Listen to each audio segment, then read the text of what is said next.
다 함께 묵도하심으로 5월 3일 주님의 교회 주일 예배를 하나님 앞에 올려드리겠습니다. 하나님 아버지, 감사와 찬송을 올려드립니다. 가정의 달이라고 하는 5월이 시작되었습니다.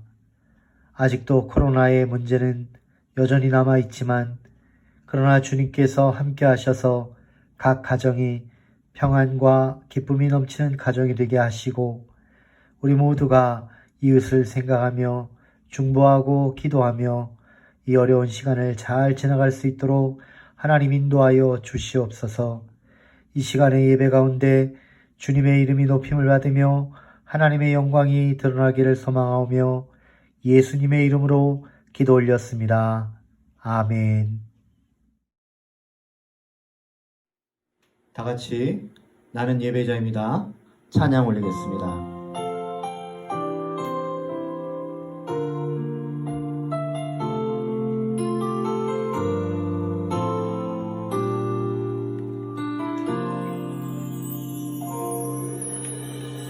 나는 하나님을 예배하는 예배자입니다.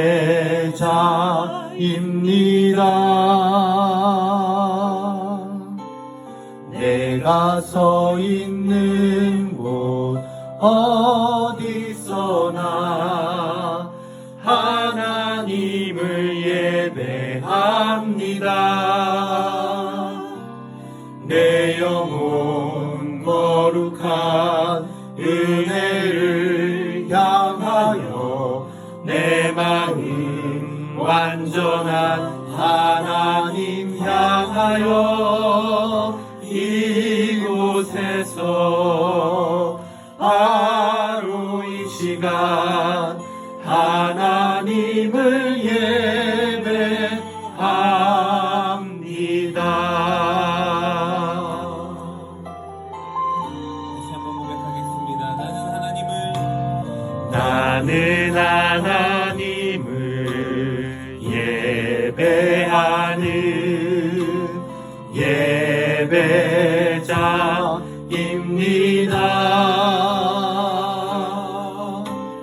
내가 서 있는 곳 어디서나 하나님을 예배합니다. 내 영혼 거룩한 은혜를 향하여 내 마음 완전한 하나님 향하여 이곳에서 바로 이 시간 하나님을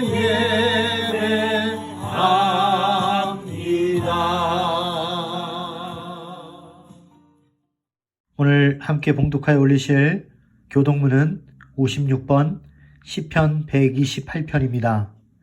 저와 여러분이 한 목소리로 봉독하여 올리겠습니다. 여호와를 경외하며 그의 길을 걷는 자마다 복이 있도다. 내가 내 손이 수고한 대로 먹을 것이라. 내가 복되고 형통하리로다. 내 집 안방에 있는 내 아내는 결실한 포도나무 같으며 내 식탁에 둘러앉은 자식들은 어린 감람나무 같으리로다. 여호와를 경외하는 자는 이같이 복을 얻으리로다. 여호와께서 시온에서 네게 복을 주실지어다. 너는 평생에 예루살렘의 번영을 보며 내 자식의 자식을 볼지어다. 이스라엘에게 평강이 있을지어다. 아멘.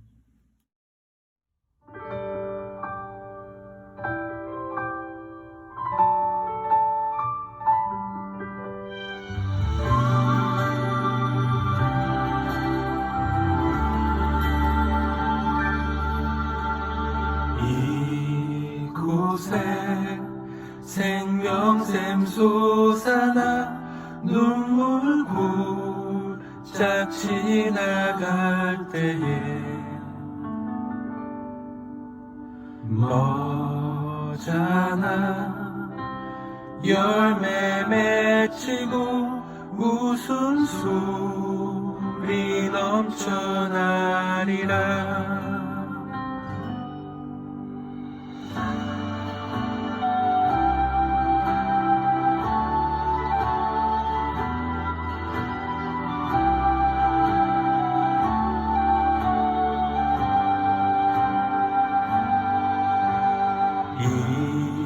이곳에 생명샘 솟아나 눈물 골짝 지나갈 때에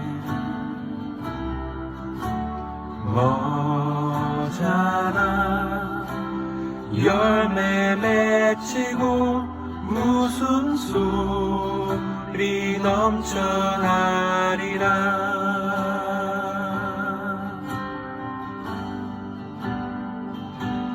꽃들도 구름도 바람도 넓은 바다도 찬양하라 찬양하라 예수를. 하늘을 울리며 노래해 나의 영혼아. 은혜의 주 은혜의 주 은혜의 주.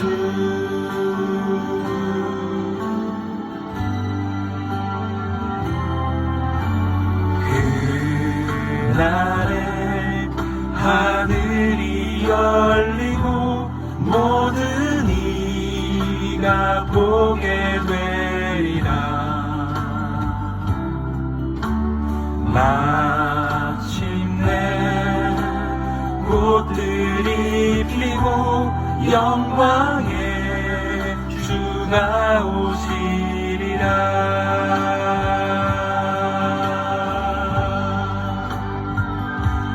꽃들도 구름도 바람도 넓은 바다도 찬양하라 찬양하라 예수를.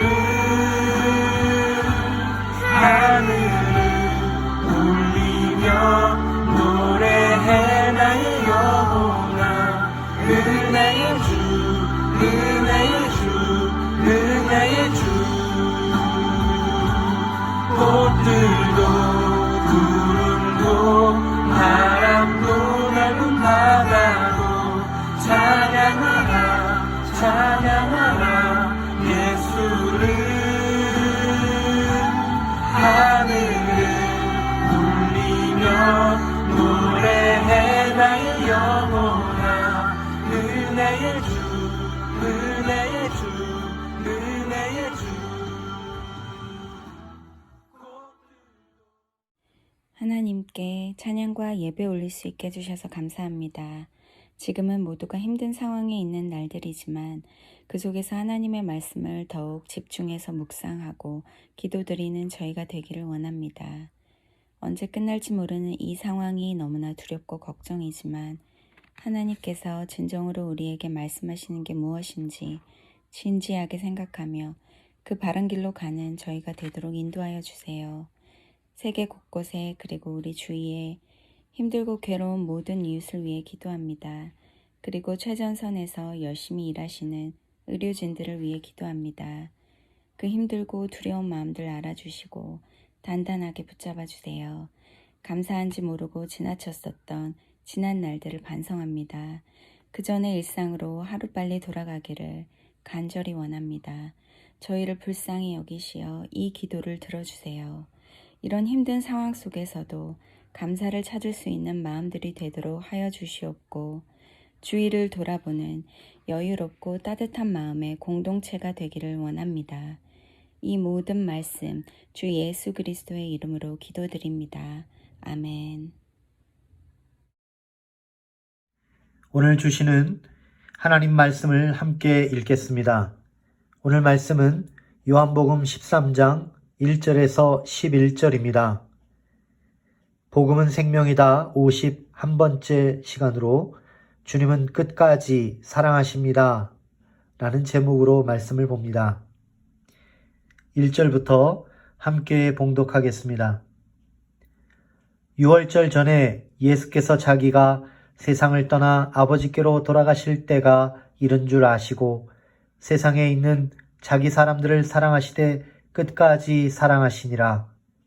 마귀가 벌써 시몬의 아들 가룟 유다의 마음에 예수를 팔려는 생각을 넣었더라. 저녁 먹는 중 예수는 아버지께서 모든 것을 자기 손에 맡기신 것과 또 자기가 하나님께로부터 오셨다가 하나님께로 돌아가실 것을 아시고 저녁 잡수시던 자리에서 일어나 겉옷을 벗고 수건을 가져다가 허리에 두르시고 이에 대야에 물을 떠서 제자들의 발을 씻으시고 그 두르신 수건으로 닦기를 시작하여 시몬 베드로에게 이르시니 베드로가 이르되 주여 주께서 내 발을 씻으시나이까. 예수께서 대답하여 이르시되 내가 하는 것을 내가 지금은 알지 못하나 이후에는 알리라. 베드로가 이르되 내 발을 절대로 씻지 못하시리이다. 예수께서 대답하시되 내가 너를 씻어주지 아니하면 내가 나와 상관이 없느니라. 시몬 베드로가 이르되 주여 내 발뿐 아니라 손과 머리도 씻어 주옵소서. 예수께서 이르시되 이미 목욕한 자는 발밖에 씻을 필요가 없느니라. 온몸이 깨끗하니라. 너희가 깨끗하나 다는 아니니라 하시니 이는 자기를 팔 자가 누구인지 아심이라. 그러므로 다는 깨끗하지 아니하다 하시니라. 아멘. 5월은 가정의 달입니다. 한국에서는 어린이날, 어버이날, 그리고 스승의 날, 이런 좋은 감사와 축복의 날들이 이 5월에 다 모여 있습니다. 이곳 미국에서도 Mother's Day라고 해서 어머니 날을 바로 이 5월에 기념을 하고 있고요. 그 5월 하면 항상 행복과 즐거움이 가득한 그런 가정이 떠오르게 됩니다. 우리가 지금은 비록 Stay at home 이라고 해서 집에만 머물러야 되는 이 모든 것을 지켜야 되는 상황이지만은 그러나 가정을 아름답게 소중하게 가꾸어가는 그런 5월이 되시기를 주님의 이름으로 축원합니다. 가정은 하나님이 지으신 기관입니다. 성경의 첫 번째 책인 창세기에 보시면 하나님께서 천지를 창조하시고 나서 그 에덴이라고 하는 동산에 아담과 하와를 두시면서 가장 먼저 하신 일은 가정을 세워주신 것입니다. 가정은 거룩한 사랑의 공동체입니다. 또한 신약 시대가 되면서 하나님께서 새로이 세워주신 그러한 사랑의 공동체가 있습니다. 그것은 바로 교회입니다. 가정과 교회는 하나님께서 세워주신 거룩한 공동체인 것입니다. 그런데 하나님의 어떤 능력으로 이러한 가정과 교회를 세워주셨을까요? 그 핵심은 바로 사랑입니다. 각 가정과 교회의 성립의 원리는 오직 사랑이라는 것입니다. 그리고 마침내 궁극적으로 세워지는 하나님의 나라의 그 건설의 원리조차도 바로 사랑입니다. 왜 그렇습니까? 하나님은 바로 사랑이시기 때문입니다. 요한일서 4장 16절 하나님이 우리를 사랑하시는 사랑을 우리가 알고 믿었노니 하나님은 사랑이시라. 사랑 안에 거하는 자는 하나님 안에 거하고 하나님도 그의 안에 거하시느니라. 그러한 사랑으로 세워지는 하나님 나라의 원리를 가장 잘 보여주는 장면이 있는데요. 그것은 바로 누가복음 15장에 나오는 탕자의 비유입니다. 어떤 아버지에게 두 아들이 있었습니다. 그런데 둘째 아들이 아버지가 아직 돌아가시지도 않았는데도 불구하고 아버지께 자기가 받을 그 유산을 미리 다 받아 챙겨가지고 그 돈으로 먼 나라에 가서 허랑방탕하게 사용해버렸습니다. 여러분들도 아시는 대로 이 둘째 아들은 바로 저와 여러분을 상징하는 존재입니다. 그런데 이 둘째 아들이 가진 돈도 다 떨어지고 그래서 먹고 살기도 너무 힘들어지니까 염치 없지만 그래도 아버지께 돌아가야지 하고 아버지께 돌아갔는데 아버지가 뜻밖에도 뜨거운 사랑으로 그 탕자를 받아주었을 뿐만 아니라 죽었던 아들이 다시 살아 돌아왔다면서 큰 잔치를 베풀었다는 내용입니다. 그러한 탕자의 비유를 한 장면으로 표현을 한다면 어떤 장면을 꼽겠습니까? 하나님의 커다란 사랑을 한 장의 사진으로, 그림으로 묘사를 한다면 무엇이 되겠습니까? 그 장면은 바로 렘브란트의 탕자의 귀향 속에 들어 있습니다. 렘브란트의 이 탕자의 귀향이라고 하는 작품을 보면 사랑이 무엇인지 분명히 보여주는 장면이 있습니다. 바로 아버지와 아들이 서로 감격스럽게 끌어안고 있는 장면입니다. 그 주위에는 사람들이 지켜보고 있죠. 그런데 서로 끌어안고 있는 아버지와 이 둘째 아들 외에 주위에 둘러선 사람들, 집에 있었던 첫째 아들을 비롯해서 모든 사람들은 사랑이 무엇인지 정확하게 알지 못합니다. 오직 감격적으로 서로 끌어안고 있는 당사자인 아버지와 둘째 아들만이 확실한 사랑이 무엇인지를 깨닫고 그 뜨거운 사랑을 실감하고 있는 것입니다. 헨리 나우에는 그토록 고대하던 렘브란트의 이 작품 탕자의 귀향을 직접 감상을 하고 나서 훗날 이렇게 그 감동을 표현했습니다. 렘브란트의 그림을 처음 보았을 무렵 나는 내 안에 있는 하나님의 집에 지금만큼 친숙하지 않은 상태였습니다. 그런데도 아버지가 아들을 껴안고 있는 장면에 그처럼 뜨거운 반응을 보였던 것을 보면 그림 속 젊은 친구처럼 나 역시 안전하게 깃들일 내면의 자리를 절박하게 탐색하고 있었음에 틀림없습니다. 라고 말했습니다. 헨리 나우에는 분명히 깨달았던 것이죠. 우리 인간은 진실한 사랑을 찾고 있고 만일 그 사랑을 알게만 된다면 그 안에 안전하게 깃들일 수 있다라는 사실을 그는 알았던 것입니다. 그리고 그 사랑은 하나님 아버지 품속뿐이다 라는 사실을 깨달았던 것이죠.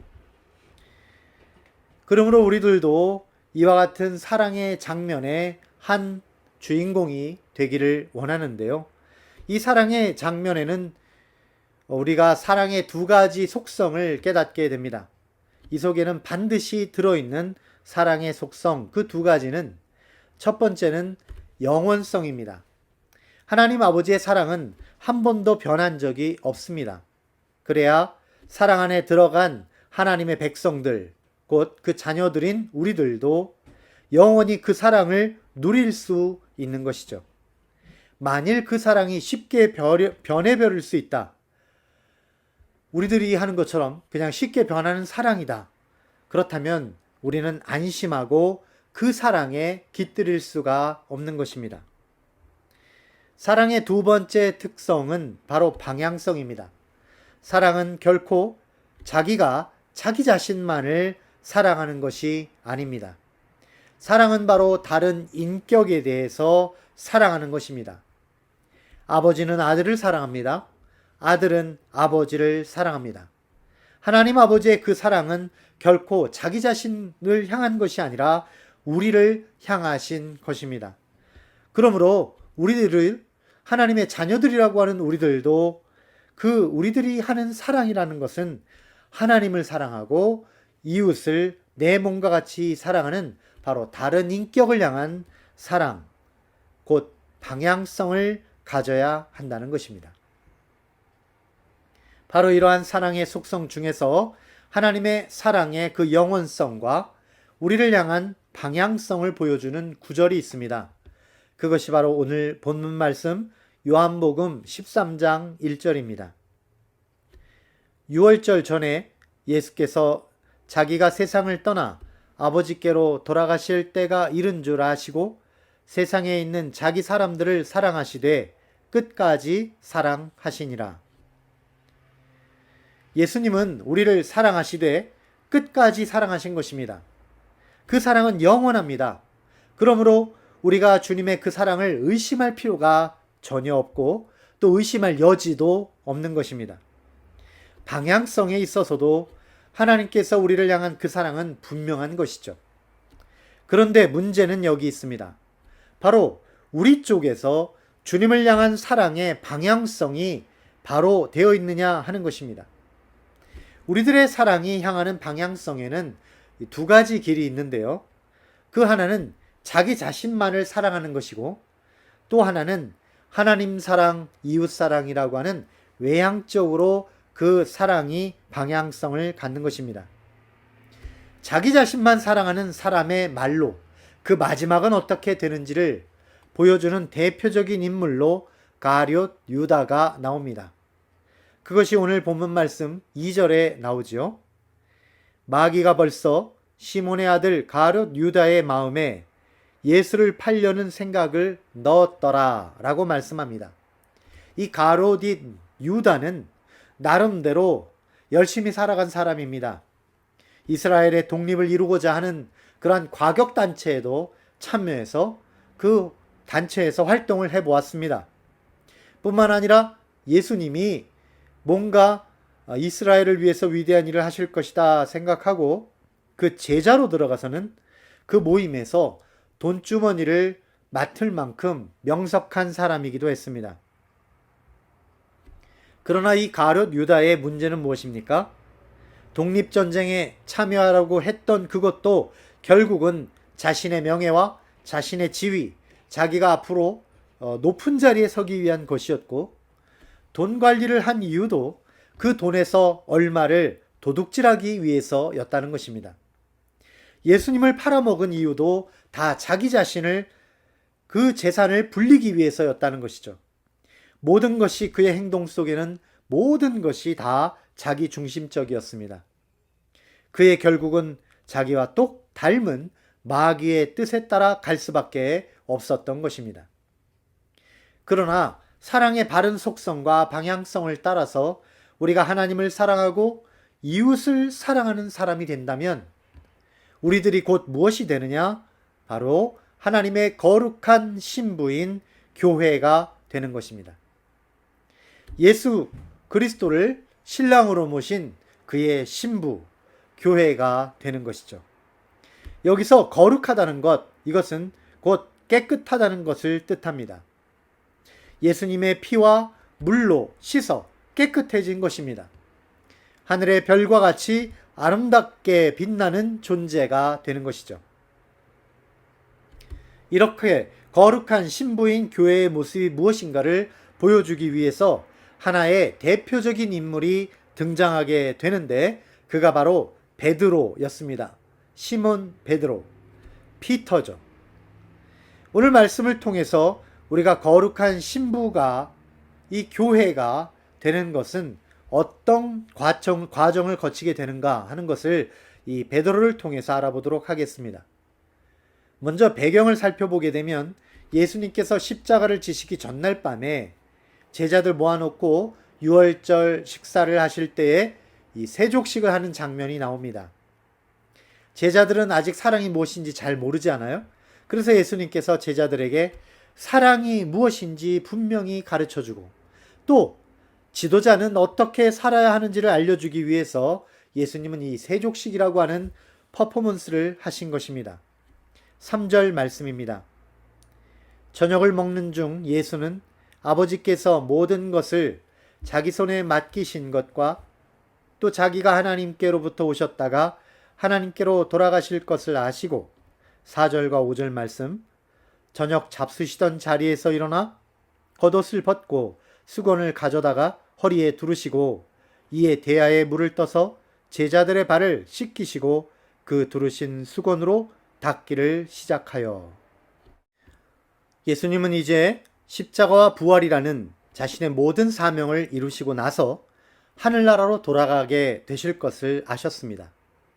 이제는 제자들에게 진정한 사랑의 길이 무엇인지 이 장면을 통해서, 하나의 장면, 퍼포먼스를 통해서 보여주시고 제자들의 마음속에 그것을 각인시켜야 했습니다. 그 가장 좋은 방법은 예수님이 본을 보여주시는 것입니다. 그 당시에 다른 사람의 발을 씻는 것, 씻겨 드린다는 것, 이것은 종이나 노예 중에서도 가장 낮은 자리에 있는 천한 종이 할 일이었습니다. 음식을 가져다 주거나 또한 주인이 세수할 때 옆에서 수건을 들고 서 있는 것, 이 정도는 그래도 종들 가운데에서도 괜찮은 역할이었고, 그래도 높은 자리에 있는 종이 하는 일 아니었겠습니까? 그러나 무릎을 꿇고 우통을 벗고 먼지 묻은 주인의 발을 씻어주는 일, 이것은 인간의 자존심을 다 내려놓아야 하는 가장 낮은 종이 해야 할 일이었습니다. 그런데 예수님께서 바로 그러한 역할을 하신 거예요. 왜 그러셨을까요?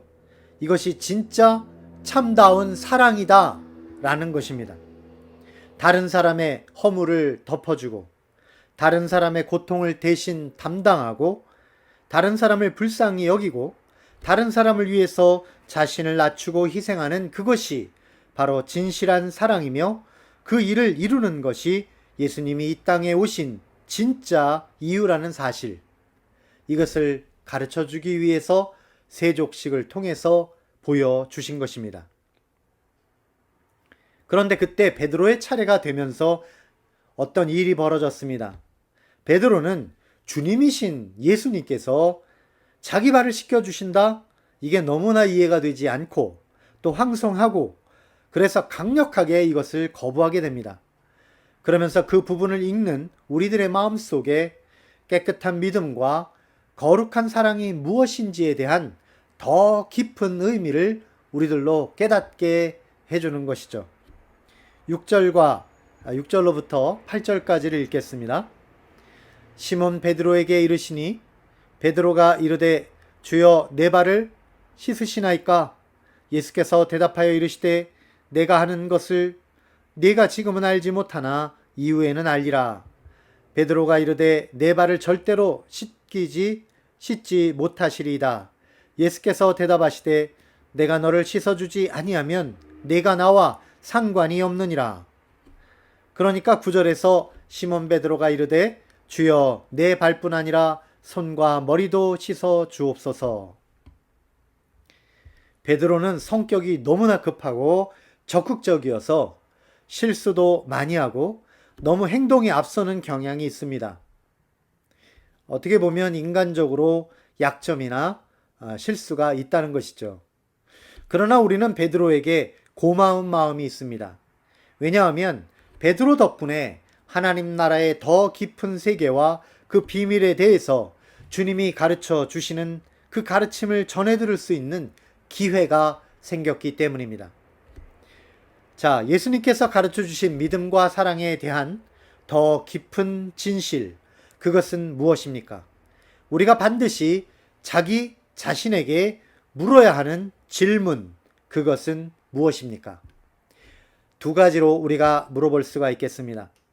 첫째는 바로 당신은 어디에 있습니까? 라는 것입니다.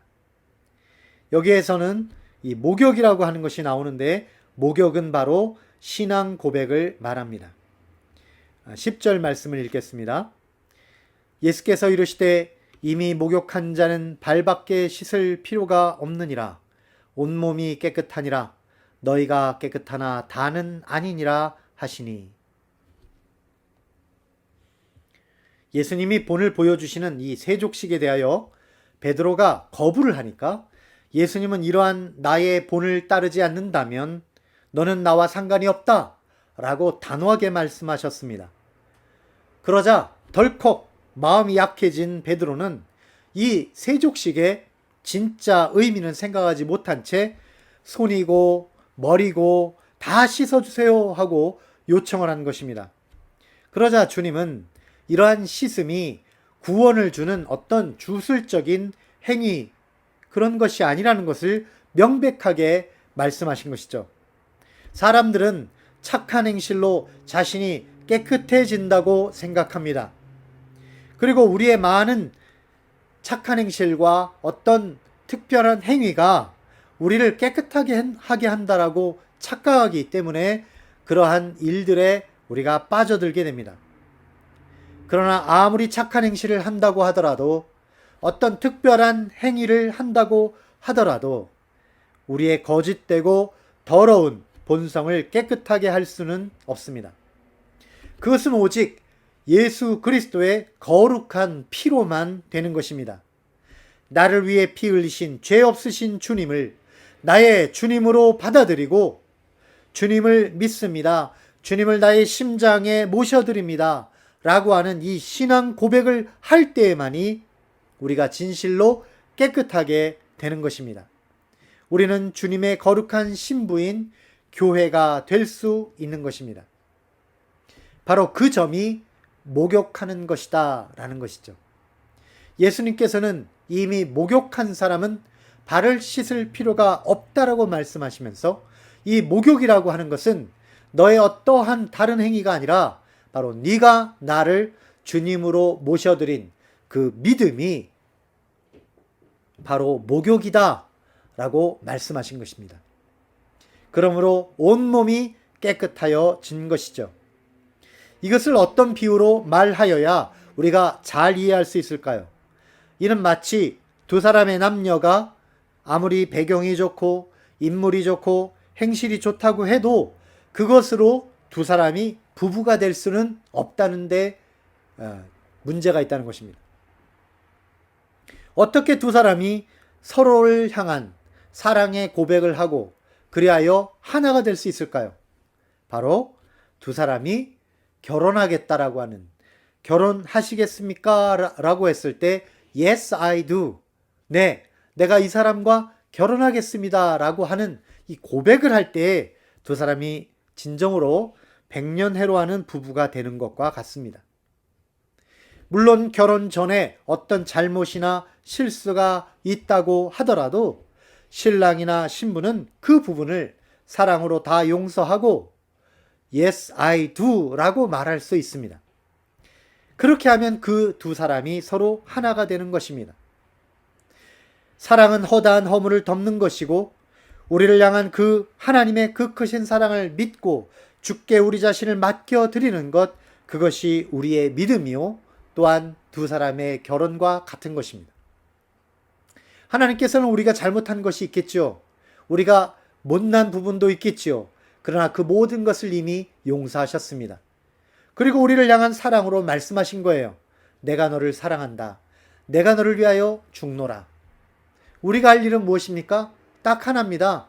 내가 주님께 주님, 당신을 사랑합니다. 주님을 내 마음에 모셔드립니다.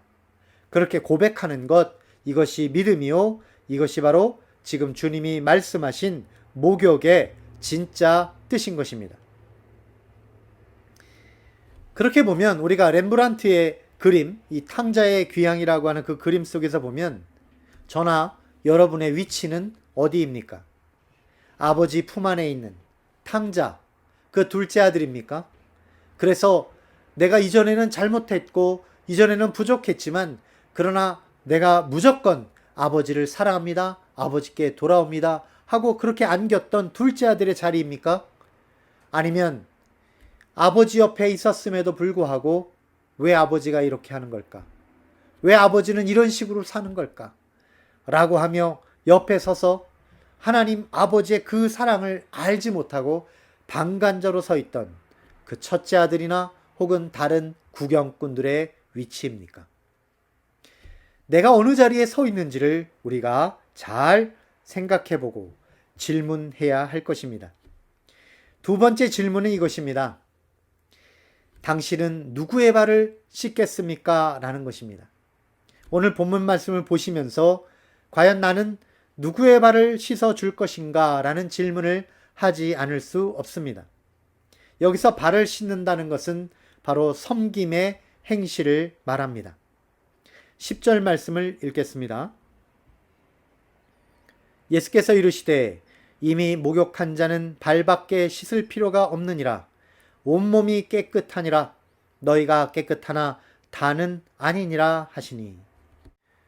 예수님은 바로 이러한 세족식의 퍼포먼스를 통해서 그들이 믿음을 가지고 있다는 사실을 보여주셨을 뿐만 아니라 예수님의 행하는 이 발을 씻어주는 행함을 통해서 사랑이 무엇인지를 보여주신 것입니다. 예수님께서는 발을 씻는 자가 되어줘야 한다. 다른 사람의 발을 씻어주는 사람이 되어야 한다. 이와 같이 섬기는 자리에 서야 한다라고 말씀하셨어요. 뿐만 아니라 예수님이 섬김으로 우리에게 본을 보여주신 것입니다. 예수님의 섬김은 바로 예수님이 이 땅에 오신 참된 이유였으며 우리가 따라야 할 모범이었던 것입니다. 마가복음 10장 45절에서 예수님이 오신 진짜 이유를 말씀하셨습니다. 인자가 온 것은 섬김을 받으려 함이 아니라 도리어 섬기려 하고 자기 목숨을 많은 사람들의 대속물로 주려 함이니라. 그렇다면 생각해 봅시다. 우리는 과연 어떤 선한 행실로 다른 사람들을 섬기겠습니까? 우리에게 주어진 그 삶, 우리 인생을 통해서 어떤 일에 사용되기를 원하십니까? 만일 누군가 다른 사람들을 보고 인류를 향해서 눈을 떠서 보았을 때에 그 사람들이 어딘가 모자람이 있고 그들에게 부족함이 있음을 보았다거나 혹은 어떤 사람들에게 마음이 더 간다면 그들을 돕는 일에 헌신해야 합니다. 이것이 사랑의 행실이요 다른 사람들의 발을 씻어주는 일입니다. 저의 경우도 과연 내가 다른 사람들의 발을 씻어주는 일은 무엇일까라고 생각해 보았을 때 저는 다음 세대를 향한 마음이 많았습니다. 그래서 청소년들을 향해서 교육할 때에는 그들을 향해 마음의 꿈을 심어주도록 했고 또 청년들을 볼 때에는 그들에게 어떻게 살 것인가, 무엇을 할 것인가, 그리고 누구와 살 것인가 라고 하는 문제를 반드시 여러분이 묻고 또 그 대답을 얻어야 합니다 라고 끊임없이 외쳤습니다. 또한 가정을 이룬 부부에게는 서로가 허물을 덮어주고 서로가 서로에게 빈 구석을 채워주는 서로를 불쌍히 여기고 사랑하는 삶을 살라고 강조를 했던 것입니다. 그리고 이어지는 다음 세대들에게 꿈을 가지고 섬김을 가지고 여러분들이 가지고 있는 모든 수고와 노력을 통해서 공부해서 남주라고 말하고 있는 것입니다. 최하진 선교사님이라는 분이 있습니다. 카이스트 박사 스탠포드 대학에서 또 포스트 닥터의 그런 영예를 안았지만 그것을 다 뒤로 하고 장래가 보장된 스탠포드 연구원 자리까지 버리고 그리고 중국의 청소년들을 구원하기 위하여 혈혈단신으로 광야에 가신 분입니다. 그가 공산주의 무신론에 세계된 이 세뇌된 중국의 청소년들을 변화시키고 그들에게 복음을 전하는 방식, 그것이 무엇이었습니까? 참으로 독특했습니다. 바로 몸으로 때우는 전도법.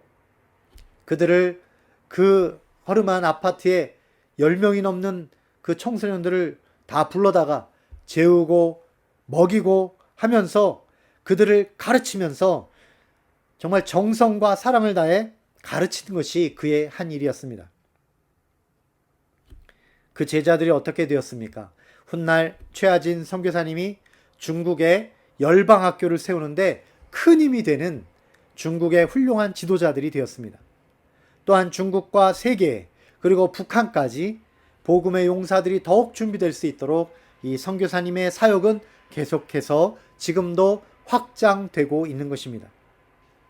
저도 주님이 이 말씀에 따라서 제가 발 씻어 주어야 하는 이들을 생각하면서 성실히 일해야겠다고 다시 한번 다짐해 봅니다. 사랑하는 여러분, 여러분들도 생각해 보십시오.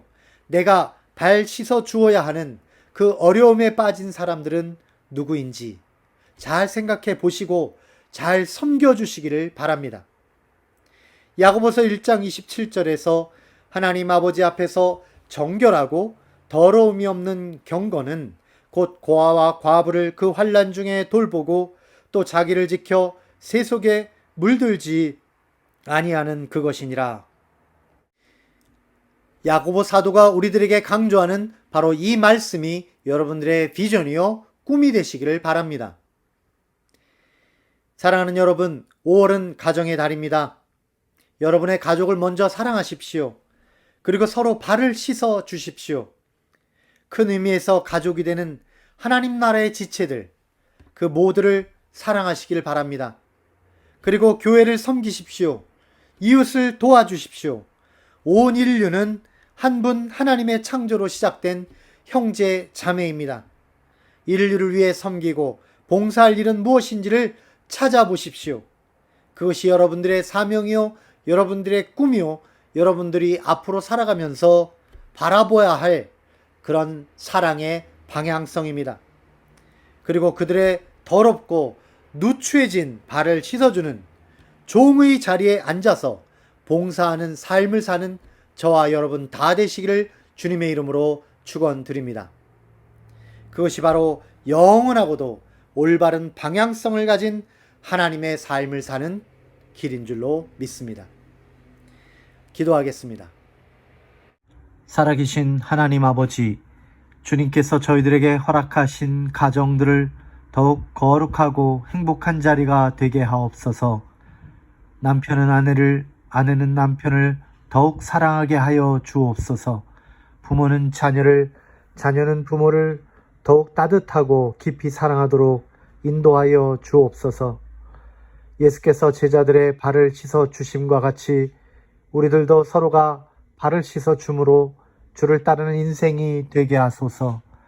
어둡고 누추한 저희 마음을 밝고 깨끗하게 바꾸어 주시고 진심으로 다른 사람을 불쌍히 여기며 도와주는 저희가 되게 하소서. 코로나 바이러스로 인해 고통받고 신음하는 이들을 위로하여 주시고 우리가 살아가는 삶과 언어와 행실을 통해 하나님께 영광과 찬송을 올리게 하여 주옵소서. 예수님의 이름으로 기도하였습니다. 아멘. 다 같이 마지막 찬양 마라나타 하나님 앞에 올려드리겠습니다.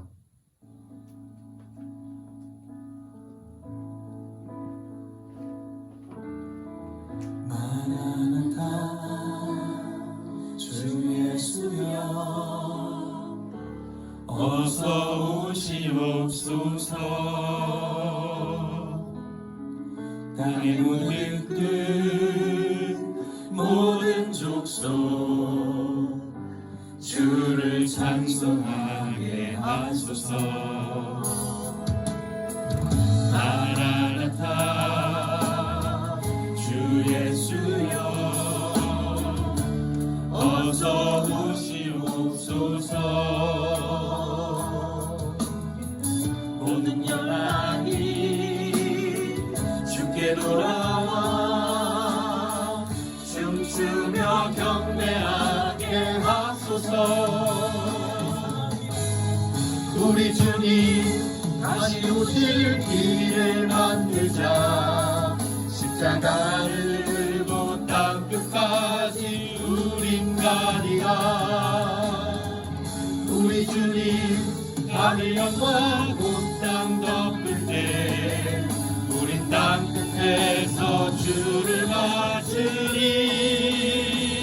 마라나타 마라나타 아멘. 주 예수여 오시옵소서. 마라나타 마라나타 아멘. 주 예수여 오시옵소서. 이제 축도로서 모든 예배를 마치겠습니다. 이제는 우리 주 예수 그리스도의 은혜와 하나님 아버지의 사랑하심과 성령님의 내주 역사 동행하심이 진실로 예수님의 본을 따라 다른 사람들의 발을 씻으며 어려운 사람들을 도우며 섬기며 이웃을 위하여 봉사하는 것을 삶의 비전으로 삼고 나아가기를 소망하는 사랑하는 주님의 교회 모든 성도들 머리 위에 이제로부터 영원토록 함께 없시기를 살아계신 예수님의 이름으로 간절히 축원하옵나이다. 아멘.